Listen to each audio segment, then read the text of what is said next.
Hey, what's up, everybody? Welcome back to the Forward Together podcast. I'm your host, Robert Meredith, and I'm back today with my co-host, Mr. Jamie.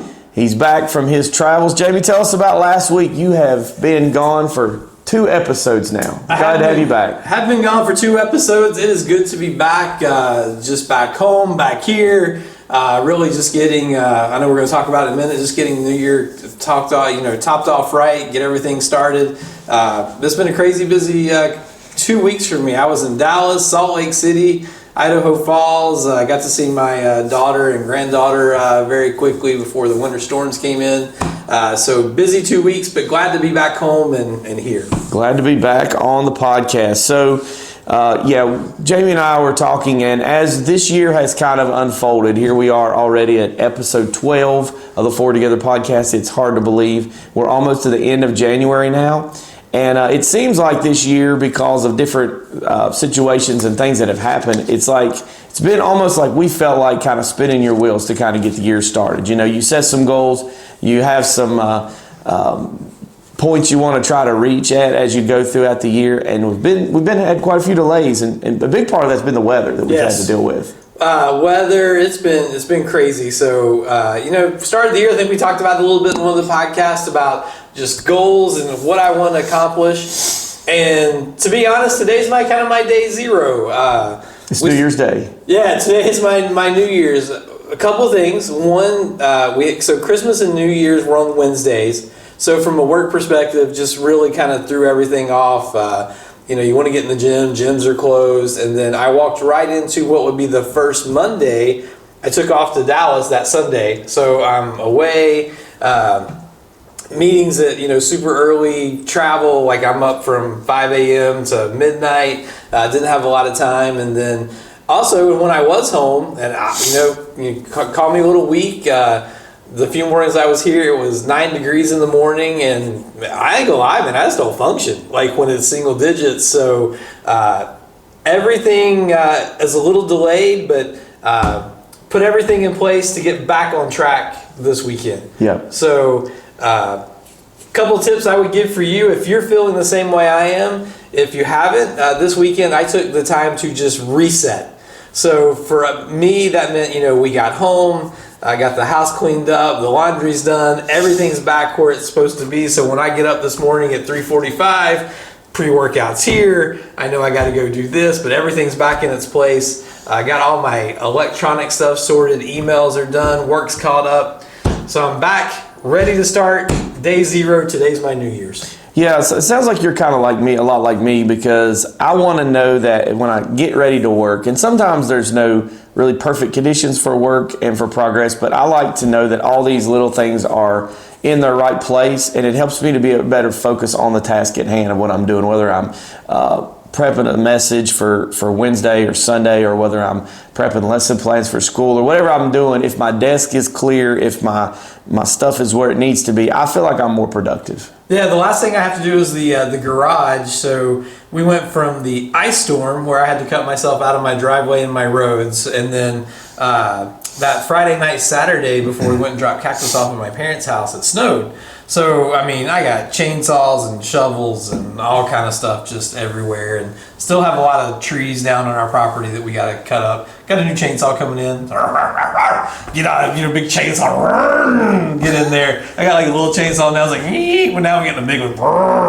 So we appreciate the sound effect for the podcast. Yeah. So in the absence of my co-host last week, we had our very first guest interview with Pastor Eugene Dupu from New Zealand, and I had enjoyed that conversation. It was very good and enjoyed having him on here. But one of the things last week that was a big deal here in America was the inauguration of our 47th President, Donald Trump. And we don't talk a lot about politics on the podcast, but just wanted to mention, it seems like in his first week in office, he's gotten a lot of things done, a lot of things that he said he was going to do. He's already kind of got in motion, and, a lot of highlights from his inaugural speech, things that stood out to me, mobilizing the enforcement of detaining or the illegal immigration, and getting that rolling. Talked about, for us as as Christians, one of the really cool highlights was when he said that now from now on, the United States of America will only recognize two genders, and we as believers feel like that's the biblical design that God made for family and for marriage is a male and a female, and kind of goes without saying that, but it was really inspiring to hear him stand up and say some very important things like that in the speech. Yeah, no, I agree. As a lot of people know, I lean probably independent, but the one thing I'll say about him is, unlike a lot of politicians, and I think this is why people like him, and some people that don't like him is for this reason, but he really does, for the most part, what he says he's going to do. So if you voted for him, you're probably incredibly happy right now, because basically what he said he was going to do, and I guess if you voted against him, you did vote against him, because he actually did do what he said. So I was traveling because of the storm. We had to cancel flights and drive back from Texas, but the highlight in a non-political way, which I thought was one of the cooler moments, I've been to an inauguration several years ago. Carrie Underwood, I don't know if you saw that. Oh yeah. Wow, incredible. I thought she handled that with a lot of class, and probably one of the most beautiful renditions of that song I'd ever heard. Because I got to see none of the political part of it. I saw that like on Twitter or X, I guess, as a highlight. So I thought that was really cool. It was, and all of us watching at home, we were thinking, what on this stage, how could the sound technician make that kind of mistake in that moment? And those of us that are in ministry that deal with sound systems and things not always working could relate that, we were joking around. Some of our pastors were texting in a group. It's like somebody's kids have been messing in the sound booth at the inauguration. They've done turned the wrong knob and turned Carrie Underwood off. Man, we live in it's such a digital world now. I always, took pictures with you and your family this past weekend. We do this podcast. My biggest fear ever is when you get home and you take that little SD card out. Like literally everything we do, right? Digital world, you pop this, you're trusting it to like this little wafer thin card. Well, things happen. Yeah. Even at a professional level. Yes, sir, absolutely. So, you mentioned this past week for our family, my daughter Lainey made the homecoming court, and Uncle Jamie was there Friday night to take pictures of her, and it was a real special time. Had some good basketball games last week, so been a lot of things going on. It's been good, but we're rolling on into the new year now, and the inauguration's behind us. We're moving ahead. So, how about sports yesterday, Jamie? We had a lot to talk about. There is a lot to talk about, and sadly, I don't even care if we talk about the Super Bowl. Little disheartening. As a Cowboys fan, for the NFC, it was hard to even figure out who I wanted to win. Mom, I'm sorry if I know you're one of our three watchers. I was probably cheering for the Commanders/Redskins because I can't stand the Eagles. I really can't stand the Redskins, Commanders, but I do like their quarterback, so that was who I was pulling for. So maybe that's why you lost. I don't know. Yeah, it didn't go the way that I wanted it to go. You just can't turn the ball over that many times and expect to be in the game. And they really did it to themselves. I mean, they would get momentum and start driving, and then they would turn the ball over. It could have been a lot closer game had they not had those 3 fumbles. Yeah, and the thing about football, it's a little different than any other sport, is like you want to say they're young and they'll be back. Football's weird though. You never know. Injuries, I mean, you really never know. So I do feel like they have a good young core, and if injuries don't derail them, I do feel like they're set up for. I mean, if you're a Cowboys fan, you'd much rather have their young talent going forward than what we have. And where you currently are. Is hard to say. And then I woke up this morning because part of my getting back on track is getting back to a good bedtime. So I went to bed at 9, didn't actually watch live the Chiefs game, but I did. First thing I woke up this morning was check out the highlights on YouTube, and the same old story. Yeah. That's pretty much all I got for that one. Yeah, Buffalo was right there. It's sad. You feel for him. Josh Allen's a super great quarterback, and they're right there. And how many times have we had it come down to the Chiefs and the Bills and the AFC Championship and the Chiefs? How many Super Bowls is this now that they've been to 4? It's 3 in a row. Yeah, and it's his 4th or 5th, maybe. I think 5th. Yeah, before age 30. The one thing about Patrick Mahomes crazy. and the Chiefs, he is the only player I don't get. Michael Jordan, greatness. LeBron, whether you like him or not, you see the greatness. Steph, Saquon Barkley, like you see the greatness. At the end of the game, I sit there and I'm like, I see him do what he does, but I just don't get it. I really don't. At this point, I can no longer say he is not great because his body of work emboldens it. But as I'm watching it, it all seems like luck, but you can't have that much luck. Right. I mean, luck is preparation and moment. Yeah, he's a perplexing player for me. Yeah. Like, I watch him and I don't get how he is successful. But, I mean, right now, I thought when Brady retired, there would be no one in the modern era of football and free agency that would be able to come up with the playoff success and Super Bowl run consistently. Yeah. And so far he's doing it. He is. Not only is he doing it, he has a chance to surpass, which again, he has a chance. That's still going to be a big thing. He's won 3. 3. This could be 4. He's this won will be 2 3 in a row. I mean, this will put. This could be 3 in a row, but he's won 3 overall already, yes. right? Yeah. This will be 4, I believe. And Brady had 7. 6 or 7, yeah. Yeah. Okay. So he's got a shot, and he's not 30 yet. Brady played to his like 700. But I mean, I will say he's still way off of the number of championships of Ric Flair, 16-time world champion. Didn't have that one in my Dakota ring this morning, so on my bucket list. Moving on, Ohio State, Notre Dame in the national championship game. College football season is officially over, and yeah.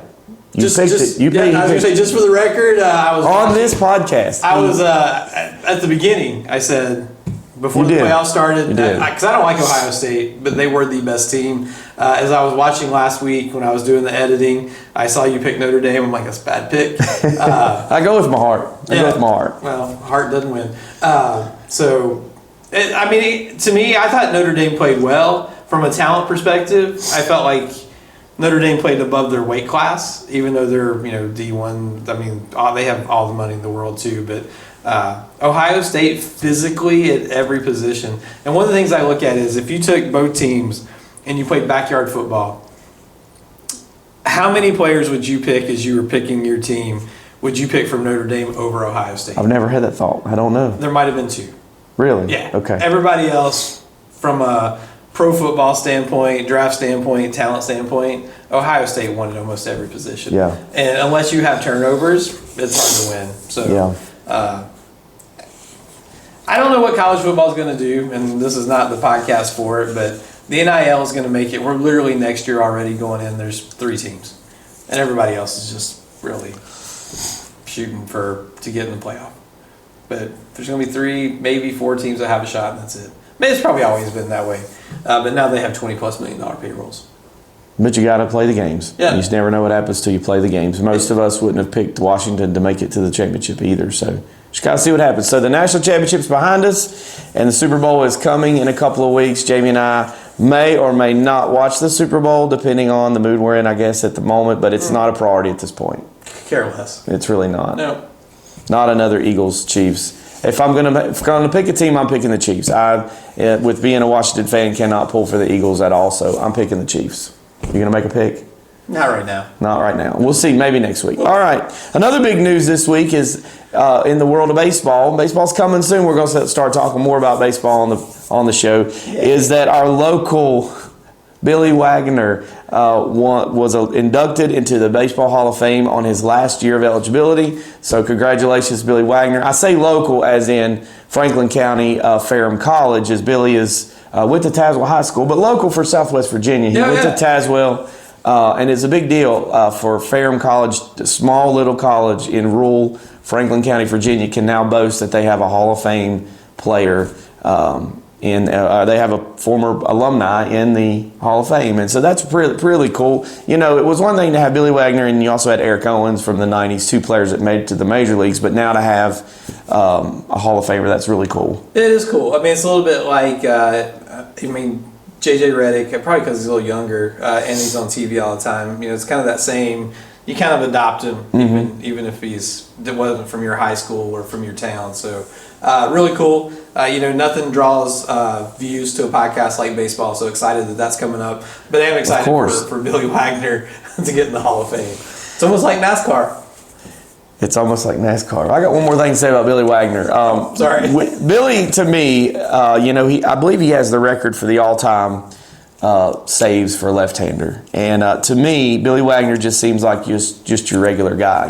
He just, I've heard a story about how hard he worked growing up to learn to throw and be as good as he was. And he just looks like just your regular Virginia kind of guy. I think he lives in Crozet, which is up near Charlottesville. I know he's a baseball coach somewhere. Yeah, I'm pretty sure he's still in that area. But congratulations to him, new member of the Hall of Fame. And yes, NASCAR is coming. We are only 20 days. Can you believe it? 20 days until the Daytona 500.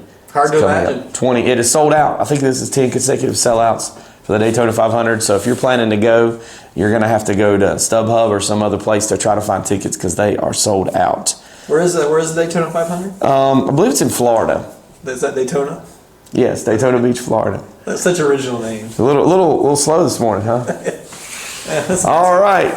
We'll wrap up with the word of the week. And so I just want to kind of share a few thoughts from my message yesterday. We talked about traveling light, and we talked about how as believers we kind of go through life. And as we go, we accumulate things. I first kind of talked about how we accumulate stuff as we grow and we go through life. And the longer you've lived in your residence, the more likely it is you've accumulated a lot of stuff. If you ever got ready to move, you would have a lot to pack and move or declutter before you could move. But as we go through life in that same way, we kind of we have a lot of experiences. We have a lot of both good and bad, happy memories, sad memories. But we accumulate things, and sometimes we can accumulate wounds, hurts, and unforgiveness. And sometimes that weighs people down. And so the scripture that I wanted to share with you this morning for the word of the week, when Jesus told his followers, he said, "Come unto me, all you that labor and are heavy laden, and I will give you rest." And then the other scriptures, Hebrews 12, 1 and 2, where it talks about that the writer of Hebrews says for us to lay aside every weight and the sin that does easily beset us and look unto Jesus, who is the author and finisher of our faith. So both of those scriptures teach us, point to Jesus to be the one to help us to lighten our load. And so I just want to encourage you, if you feel like you're just carrying a heavy load and you're just really weighed down by life, by things that have happened, or maybe somebody hurt you, you feel kind of wounded by something someone said or done to you, let me just encourage you to lay that down, to come to the Lord and to find rest and find peace. And don't carry that, because so many people go through life with unforgiveness and they just harbor things. And that unforgiveness is something that you should have probably long ago forgotten about. But, we talked about it yesterday. Like when something's happened, and if you go back and you keep talking about it, keep bringing it up, it's like you're allowing it to still live in your life now and affect your present. Absolutely. That's good stuff. Yeah. So that's our word of the week. We appreciate you tuning in today. That's it. That's the pod. We're starting 2025 today. If you haven't, get back on track. If you stayed this far, like and subscribe, and we appreciate you.